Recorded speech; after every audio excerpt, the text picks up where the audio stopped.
आज day first है हमारा इंग्लिश का। पढ़ेंगे active voice and passive voice.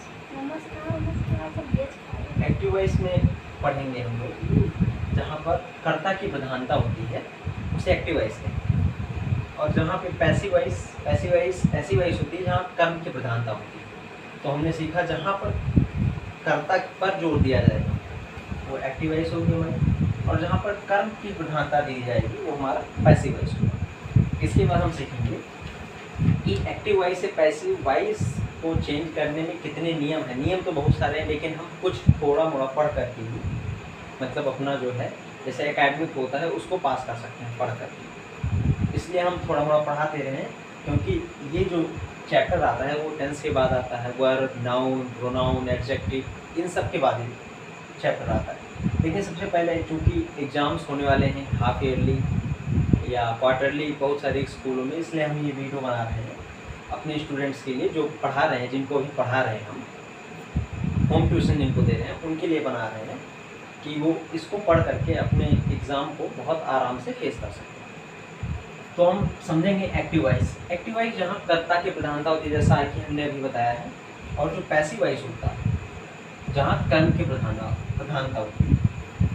Active voice से पैसिव वॉइस में चेंज करने के क्या क्या नियम हैं वो पढ़ेंगे। पहला नियम ये है कि हम सब्जेक्ट का ऑब्जेक्ट में परिवर्तन करते हैं और ऑब्जेक्ट का सब्जेक्ट में परिवर्तन करते हैं। दूसरा ये नियम है हेल्पिंग वर्ब में परिवर्तन। हेल्पिंग वर्ब में किस तरह हम चेंज करेंगे। अब हेल्पिंग वर्ब हम तभी सीख पाएंगे जब हम वर्ब का चैप्टर पढ़ेंगे। तो पहले हम ऐसे ही जान लेंगे जो हमारा is, am, are, was, were, ये सब क्या होते हैं, हेल्पिंग वर्ब की श्रेणी में आते हैं। Be plus be P P का मतलब होता है be, is, am, are, was, were, ये सब आ जाएंगे। वी पी पी का मतलब होता है वर्ब, पास्ट पार्टिसिपल या परफेक्ट पार्टिसिपल में क्या परिवर्तन किया जाएगा। सीधे सीधे बोल सकते हैं कि टेंस में क्या चेंज करेंगे, और जो टेंस में चेंज होता है वो जो मेन वर्ब होता है उसकी थर्ड फॉर्म में हम सीधा चेंज कर देते हैं। मेन की वर्ब की मेन जो वर्ब मेन वर्ब होता है उसकी फर्स्ट फॉर्म को थर्ड फॉर्म में चेंज कर देते हैं, या सेकंड फॉर्म को थर्ड में चेंज कर देते हैं, यही चेंज करते हैं। और जो फोर्थ हमारा हो जाएगा, ये हमने अभी बताया, सब्जेक्ट का ऑब्जेक्ट में परिवर्तन और ऑब्जेक्ट का सब्जेक्ट में परिवर्तन, ये हो जाएगा। तो हम सबसे पहले देखेंगे, यहाँ पे जगह नहीं थी इसलिए हमने यहाँ पे नीचे लिख दिया, सब्जेक्ट का ऑब्जेक्ट में परिवर्तन और ऑब्जेक्ट का सब्जेक्ट में परिवर्तन। सबसे पहले हम आई का मी में चेंज करेंगे और मी का अपोजिट आई में चेंज कर देंगे। अगर सब्जेक्टिव केस होगा आई का तो आई लिखेंगे, वहाँ मी का सब्जेक्टिव केस आई होता है और आई का ऑब्जेक्टिव केस मी होता है। उसके बाद वी हमारा चेंज होगा अस में, अस हमारा चेंज होगा वी। दे, देम में, देम, देम।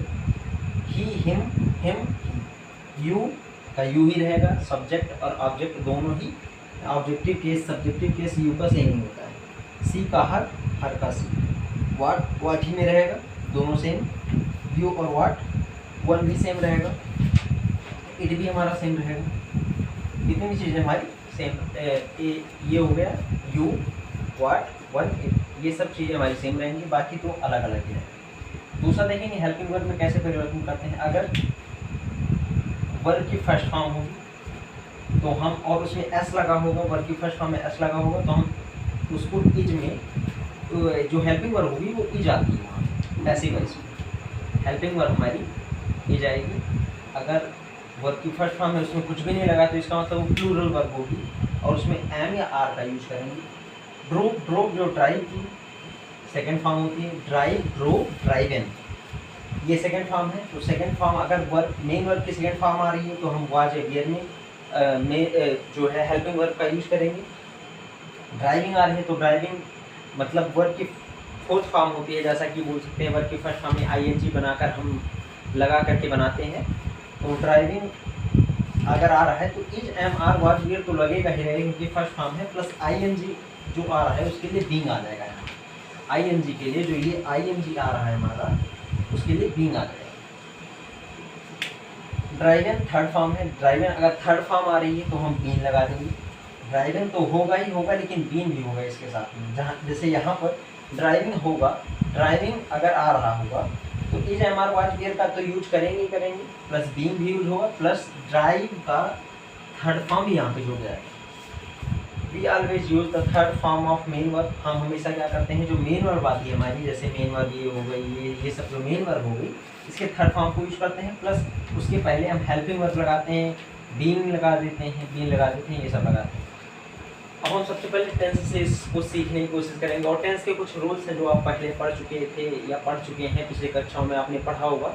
टेंस के रूल हैं, छोटे मोटे हैं ये, कि प्रेजेंट इंडेफिनिट हम जानते हैं टेंस 3 प्रकार के होते हैं, प्रेजेंट, पास्ट, फ्यूचर, इसके भी 4 टाइप होते हैं, टोटल टेंस होते हैं 12 होते हैं। प्रेजेंट इंडेफिनिट की बात कर लें, कॉन्टिन्यूअस, परफेक्ट, परफेक्ट कॉन्टिन्यूअस, इन सब की बात कर लें, तो हम सबसे पहले जो हमारा आ रहा है प्रेजेंट इंडेफिनिट। प्रेजेंट इंडेफिनिट का रूल है, हम जानते हैं कि इस काल के हिंदी वाक्यों के अंत में ता है, ती है, ते हैं, आज शब्द आते हैं, ये तो नॉर्मल पहचान है। जब हम टेंस का चैप्टर पढ़ाएंगे तब इसके आगे बताएंगे। पहले हम यही सीख लेते हैं कि ये रूल क्या होता है, अफर्मेटिव सेंटेंस कैसे बनता है। सब्जेक्ट प्लस वर्ब की फर्स्ट फॉर्म एस या ई एस, ऑब्जेक्ट, इसकी एक्टिव वॉइस में होता है हमारा, जिसको नॉर्मल बोल सकते हैं, एक्टिव वॉइस का ये सेंटेंस होता है। जो एस लगता है या ई एस लगता है वो हम जानते हैं, वो हमेशा वर्ब की सिंगुलर फॉर्म में लगता है। वर्ब की सिंगुलर फॉर्म में अगर एस या ई जोड़ देते हैं, बिल्कुल अपोजिट होता है नाउन के। अगर नाउन के एस या नाउन के सिंगुलर फॉर्म में एस या जोड़ दें तो प्लूरल बन जाता है, और अगर वर्ब के सिंगुलर फॉर्म में जोड़ देते, नहीं, वर्ब में अगर एस या ई जोड़ दें तो वो सिंगुलर बन जाता है, नहीं जोड़ते हैं तो प्लूरल बन जाता है, यही सब बात है। तो हमारा आप देखेंगे जो एक्टिव वॉइस है प्रेजेंट इंडेफिनिट का अफर्मेटिव सेंटेंस, ये ऐसे बनता है इस रूल के हिसाब से। लेकिन अगर हम इसका पैसिव वॉइस बनाएंगे, यहाँ पे लिख दे रहे हैं पीवी, पीवी का मतलब पैसिव वॉइस, तो जो ऑब्जेक्ट है वो यहाँ पे सब्जेक्ट बन जाएगा। इस यहाँ पे हमने सब्जेक्ट नहीं लिखा है क्योंकि बच्चे कंफ्यूज हो जाएंगे, तो ऑब्जेक्ट यहाँ पे सब्जेक्ट बन जाएगा। हमने बताया था कि अगर वर्ब की फर्स्ट फॉर्म एस या ई एस होगी यहाँ पे, तो इज, एम, आर तीनों में से कोई आ सकता है, वो निर्भर करता है हमारे ऑब्जेक्ट पे। इज, एम, आर कोई भी आ जाएगा, वर्ब की थर्ड फॉर्म प्लस सब्जेक्ट हो जाएगा। जैसे ही कट्स वायर्स, वह जो है तारों को काटता है, तो वायर्स यहाँ पे क्या, जो वायर्स है ऑब्जेक्ट है, सब्जेक्ट बन जाएगा, प्लूरल फॉर्म में है इसलिए आर लेगा।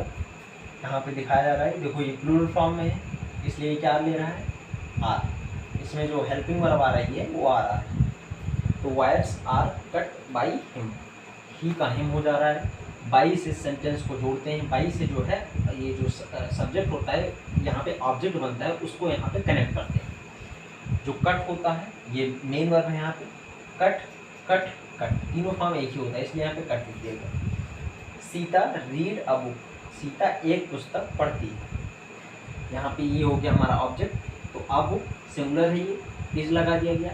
रीड थर्ड फॉर्म है, इस रूल के हिसाब से चल रहे हैं, वर्ब की थर्ड फॉर्म प्लस बाई, यहाँ पे बाई लगाना भूल गए, by plus subject, by subject, ये हो गया।